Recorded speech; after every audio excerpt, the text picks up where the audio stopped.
프랑스 출신의 사진작가가 한국에 여행을 왔다가 폭설로 인해 어촌마을에 고립이 되었는데요. 이 고립된 프랑스 남성에게 동네 주민분들은 먹을 것과 잠자리를 주고 있습니다. 도대체 무슨 일이 있던 걸까요? 무슨 사연인지 시작하겠습니다. 안녕하세요. 저는 프랑스 출신의 사진작가 알렉시입니다. 저는 세계 곳곳을 여행하며 그 지역 사람들의 일상과 자연을 사진으로 담는 일을 하고 있습니다. 이번 한국 여행 역시 비슷한 목적이었어요. 서울의 화려한 거리, 부산의 활기찬 항구, 그리고 한적한 시골 풍경까지 모든 일정을 철저히 계획하고 있었습니다. 그런데 인스타그램에서 우연히 한 장의 사진을 보고 모든 계획이 틀어졌습니다. 그 사진 속엔 새벽의 고요한 어촌마을과 안개 낀 항구, 그리고 먼 바다를 배경으로 펼쳐진 황금빛 일출이 담겨 있었습니다. 이곳에 가야 한다. 라는 생각이 머릿속을 떠나지 않았죠. 그렇게 전남 고흥의 한 어촌마을로의 즉흥 여행이 시작됐습니다. 하지만 아무리 치밀한 계획을 세워도 인생은 뜻대로 되지 않더군요. 그곳에서 저는 폭설에 고립되었고 여행의 방향은 완전히 달라졌습니다. 처음엔 두려웠지만 그 일주일 동안 저는 진정한 한국의 모습을 발견하게 되었죠. 그 놀라운 경험, 지금부터 들려드리겠습니다. 저는 프랑스에서 주로 도시의 활기와 사람들의 다양한 모습을 담아왔습니다. 하지만 어느 순간 카메라에 담긴 장면들이 반복적으로 느껴지기 시작했어요. 제 작업에는 분명 아름다움이 있었지만 그 속에서 진정한 이야기를 찾지 못하는 기분이었습니다. 그래서 자연 속에서 사람들의 소박한 삶을 기록해보고 싶다는 갈증이 생겼고 이번 여행지는 한국으로 정했습니다. 처음엔 서울의 세련된 거리, 부산의 활기찬 항구, 그리고 제주도의 아름다운 풍광을 촬영할 계획이었어요. 그러나 인스타그램에서 우연히 한 장의 사진을 발견한 순간 모든 것이 바뀌었습니다. 사진 속엔 고요한 전남 고흥의 어촌마을이 황금빛으로 물든 풍경이 담겨 있었습니다. 물결처럼 퍼지는 안개와 바다, 그리고 그 사이로 어른거리는 작은 배들이 마치 동화 속 장면처럼 보였죠. 그 사진을 보고 저는 카메라를 들고 당장 그곳으로 떠나야겠다고 결심했습니다. 현지 블로거에게 댓글을 달아 사진의 위치를 알아냈고 렌터카를 빌려 고흥의 작은 어촌마을로 향했습니다. 내비게이션에는 3시간 거리라고 표시되었지만 그 시간이 전혀 길게 느껴지지 않았어요. 처음엔 넓은 고속도로를 달리고 점점 좁아지는 국도를 지나며 시골길에 접어들수록 설레는 마음은 커져갔습니다. 마치 제 앞에 새로운 이야기가 기다리고 있는 것만 같았죠. 하지만 그 마을에 도착했을 때 예상치 못한 일이 벌어졌습니다. 맑았던 하늘이 갑자기 흐려지더니 눈이 내리기 시작했습니다. 그것도 평범한 눈이 아니라 폭설이었어요. 설렘 가득했던 제 여행은 순식간에 긴장감으로 바뀌었습니다. 마을에 도착했을 땐 처음엔 모든 것이 평화로웠습니다. 어촌마을의 작은 집들과 고즈넉한 항구, 바다 위에 떠있는 배들이 너무나 아름다웠죠. 저는 흥분된 마음으로 카메라를 꺼내 촬영을 시작했습니다. 마을 주민 몇 분이 저를 신기한 눈으로 쳐다보셨지만 미소로 인사하며 지나가는 모습이 정겹게 느껴졌어요. 그런데 갑자기 하늘이 어두워지기 시작했습니다. 처음엔 가벼운 눈발이 날리더니 금세 거대한 눈송이가 하늘을 가득 채우며 쏟아졌습니다. 폭설이 얼마나 강한지 불과 몇 분 만에 제 렌터카가 눈 속에 파묻혀 버렸습니다. 바람까지 강하게 불면서 해안가에는 눈보라가 일어났고 저는 더 이상 사진을 찍을 수조차 없었습니다. 어떻게든 빠져나가려고 차에 탔지만 바퀴는 헛돌기만 했습니다. 핸드폰을 꺼내보니 신호는 점점 약해지고 있었고 차가운 공기가 차 안으로 스며들면서 불안감이 엄습했습니다. 설상가상으로 해가 빠르게 저물기 시작했죠. 도시에서 폭설을 겪은 적은 있었지만 이렇게 고립된 적은 처음이었습니다. 낯선 땅, 낯선 상황, 그리고 눈보라 속에서 저는 무엇을 해야 할지 전혀 알 수 없었습니다. 그때 한 마을 주민이 눈 속에서 저를 발견하고 다가왔습니다. 그는 말을 걸며 제 상태를 확인한 후 마을 이장님을 부르겠다고 했습니다. 이장님은 이 날씨엔 절대 혼자 두면 안 된다며 저를 마을 회관으로 안내했습니다. 제 잘못된 선택으로 여기까지 오게 됐다는 생각에 민망함이 가득했지만 이장님의 따뜻한 말과 환한 미소는 순간 제 불안을 덜어주었습니다. 회관으로 가는 길, 주민들은 저를 보며 걱정스러운 눈빛을 보냈습니다. 그 눈길 속에는 단순한 호기심이 아닌 진심으로 저를 걱정하는 따뜻한 마음이 담겨 있었습니다. 저는 이곳에서 어떤 경험을 하게 될지, 어떤 사람들을 만나게 될지 전혀 알 수 없었지만 그날의 폭설은 제게 새로운 시작을 선물하려고 했던 것만 같았습니다. 마을 회관에 도착했을 때 저는 놀라움과 안도감이 동시에 밀려왔습니다. 밖에서는 눈보라가 휘몰아치고 있었지만 회관 안은 마치 다른 세상 같았습니다. 커다란 난로 위에서 장작이 타닥타닥 타오르고 있었고 따뜻한 공기가 온몸을 감싸주었습니다. 구석에 놓인 손때 묻은 방석과 벽에 걸린 오래된 사진들이 이곳이 오랫동안 사람들의 삶의 중심이 되어왔음을 보여주고 있었습니다. 잠시 뒤 박영순 어르신이 다가와 저를 반갑게 맞아주셨습니다. 외국분이 여기까지 오셨다니 놀랍네요. 라며 서툰 영어로 말을 걸어주셨죠. 박 어르신은 마을에서 유일하게 영어를 조금 할 줄 아는 분이었습니다. 젊은 시절 영어를 배우기 위해 서울까지 다녀오셨다는 이야기를 들으며 저와의 대화를 즐거워하시는 모습이 참 인상적이었습니다. 곧 다른 마을 주민들이 하나둘씩 회관에 모였습니다. 그들은 낯선 외국인인 저를 조금 어색해했지만 동시에 따뜻한 관심을 보이며 다가왔습니다. 그중 한 할머니는 저를 유심히 바라보시더니 주방에서 갓 쪄낸 밤고구마를 가져와 건넸습니다. 추울 땐 뜨끈한 게 최고지. 라는 말과 함께요. 고구마의 달콤한 향이 코끝을 간지럽혔고 한 입 베어 물자마자 몸이 따뜻해지는 기분이 들었습니다. 마을 사람들은 제게 소박한 저녁을 차려주었습니다. 해안에서 갓 잡아 올린 굴을 넣은 따뜻한 국과 김장김치, 그리고 밥 한 공기. 저는 이 소박한 밥상이 단순한 음식이 아니라 그들의 마음과 정성이 담긴 선물이라는 걸 느낄 수 있었습니다. 박 어르신은 우리 마을에서는 외지인이 찾아오면 꼭 이렇게 대접을 해요. 우리가 가진 건 많지 않지만 함께 나누는 마음은 풍족하죠라며 환하게 웃으셨습니다. 저녁 식사 후 마을 사람들과 둘러앉아 이야기를 나누는 시간이 이어졌습니다. 박 어르신의 통역 덕분에 저는 할머니, 할아버지들과 소통할 수 있었습니다. 한 할아버지는 젊은 시절 미군 부대 근처에서 일했던 경험을 이야기하며 그때 배운 몇 마디 영어를 써보려고 애쓰셨고 모두가 그 모습을 보고 크게 웃었습니다. 또 다른 할머니는 이렇게 눈이 많이 오면 마을 청년들이 다 같이 지붕에 올라가 눈을 치우던 시절이 있었지라며 추억을 꺼내셨습니다.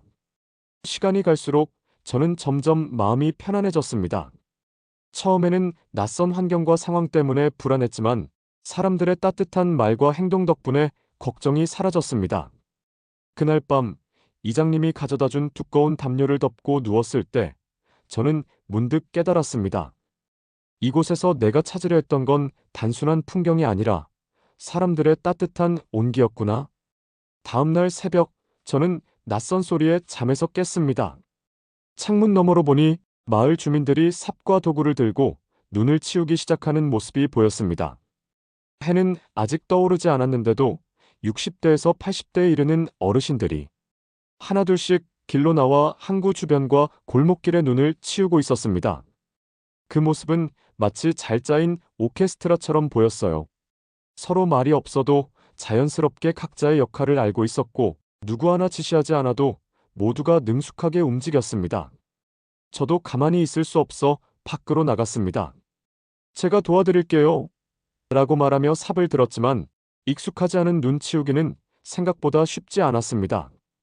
프랑스에서 경험한 눈은 가볍고 푸석푸석했는데 이곳의 눈은 마치 솜사탕처럼 부드럽고 동시에 무겁게 쌓여 있었습니다. 처음에는 익숙한 방식대로 눈을 치우려 했지만 이장님이 여기 눈은 그렇게 치우면 안 돼요. 위에서부터 천천히 해야 제대로 치울 수 있어요 라며 방법을 알려주셨습니다. 주민들은 경사로, 골목길, 항구 주변 등 작업구역을 자연스럽게 나누어 일했습니다. 할아버지들은 높은 경사로의 눈을, 할머니들은 평지의 눈을 치웠고 상대적으로 젊은 60대 분들은 계단과 배 주변을 맡았습니다. 모두가 각자의 위치에서 묵묵히 작업하면서도 중간중간 서로를 돕는 모습이 인상적이었습니다. 그들은 한 사람이 지치면 자연스럽게 교대하고 힘들어 보이는 사람에게는 따뜻한 차를 건네며 힘을 북돋워 주었습니다.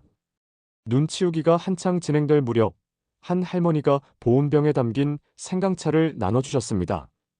이거 마셔야 몸이 덜 춥고 힘이 난다라며 생강차 한 잔을 건네주셨을 때 그 따뜻함이 몸 깊숙이 스며드는 느낌이 들었습니다. 마을 사람들은 단순히 눈을 치우는 것이 아니라 서로를 돌보고 보살피는 과정을 통해 자연스럽게 공동체의 끈끈함을 유지하고 있었던 겁니다. 제가 눈 치우는데 점점 익숙해지자 주민들 사이에서도 웃음과 농담이 오가기 시작했습니다. 알렉시, 너도 이제 우리 마을 사람 다 됐네. 라는 말에 모두가 웃었고 저도 덩달아 웃었습니다.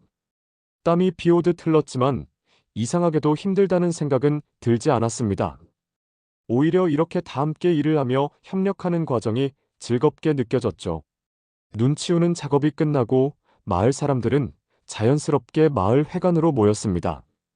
저는 그들과 함께 안으로 들어갔고 그곳에는 따뜻한 온기가 가득했습니다. 각자의 집에서 가져온 음식들이 하나둘 식탁 위에 놓이기 시작했습니다. 할머니가 가져오신 신선한 김장김치, 할아버지가 직접 담그셨다는 간장게장, 그리고 바다에서 갓 건져온 굴로 끓인 국까지. 모든 음식에서 정성과 따뜻함이 느껴졌습니다. 마을 사람들이 준비한 메밀전도 식탁 한가운데에 놓였습니다. 박영순 어르신은 메밀전을 가리키며 이건 우리 고흥 어촌의 대표 음식이야. 바다일 끝나고 나면 이렇게 메밀전 한 장에 막걸리 한 잔 마시는 게 최고지라고 설명하셨습니다. 그러면서 메밀 반죽을 부치는 방법까지 보여주시며 저에게 직접 해보라고 하셨습니다. 어설프게 뒤집으려다 반죽이 찢어지자 주민들은 웃음을 터뜨렸습니다. 알렉시, 이렇게 하는 거야. 라며 시범을 보여주시던 할머니의 손길은 정말 능숙하고 우아했습니다. 식사가 시작되자 저는 바다의 짠내가 살아있는 굴국을 한 입 먹었습니다. 따뜻한 국물이 입안에 퍼지면서 하루의 피로가 스르르 풀리는 느낌이었죠. 김장김치는 적당히 익어서 아삭했고 간장게장은 짭조름하면서도 깊은 감칠맛이 일품이었습니다. 모든 음식이 소박했지만 그 속에 담긴 정성과 마음은 말로 표현할 수 없을 만큼 특별했습니다. 박 어르신은 우리 마을에서는 음식도 혼자 먹지 않아. 이렇게 다 같이 나눠 먹어야 진짜 맛있는 법이지라고 말하며 환하게 웃으셨습니다. 그 말에 모두 고개를 끄덕이며 공감했습니다. 저는 이 순간이야말로 진정한 한국의 모습이 아닐까 하는 생각이 들었습니다. 식사 도중 한 할아버지가 막걸리를 꺼내 오셨습니다. 추운 날엔 이게 최고야. 라며 작은 잔의 막걸리를 따르기 시작했습니다. 달달하면서도 구수한 막걸리의 맛은 마치 이 마을 사람들의 따뜻한 인심을 닮은 것 같았습니다. 저는 평소 술을 잘 마시지 않았지만 이곳에서의 막걸리는 거부할 수 없었습니다. 잔이 오고 갈 때마다 주민들과의 유대감이 깊어지는 기분이 들었죠. 식사가 거의 끝나갈 무렵 한 할머니가 커다란 접시에 밤고구마를 가득 담아오셨습니다. 껍질을 까자 뜨거운 김이 모락모락 피어오르며 달콤한 향이 가득했습니다. 여기선 이게 디저트지라며 고구마를 권하셨고 저는 그 따뜻한 한 입에 마음까지 녹아내리는 기분이었습니다. 창밖에는 여전히 눈이 내리고 있었지만 회관 안은 웃음과 대화로 가득 찼습니다. 우리 마을에서는 큰 눈이 오면 다 같이 모여 식사하고 이런저런 이야기를 나눠요. 이게 전통이자 우리의 삶의 방식이죠라는 박 어르신의 말이 가슴 깊이 와닿았습니다. 마을 사람들과의 따뜻한 식사는 단순히 배를 채우는 시간이 아니라 그들의 삶의 지혜와 정을 공유하는 특별한 순간이었습니다. 저는 이 작은 어촌 마을에서 진정한 행복이 무엇인지 깨달아가고 있었습니다. 식사가 끝난 후 이장님은 저를 마을 곳곳으로 안내해 주셨습니다. 알렉시, 우리 마을이 폭설을 어떻게 이겨내는지 보여줄게요. 이장님의 말에 따라 나선 길은 단순한 산책이 아니었습니다. 마을 사람들의 지혜와 철저한 준비성을 엿볼 수 있는 여정이었죠.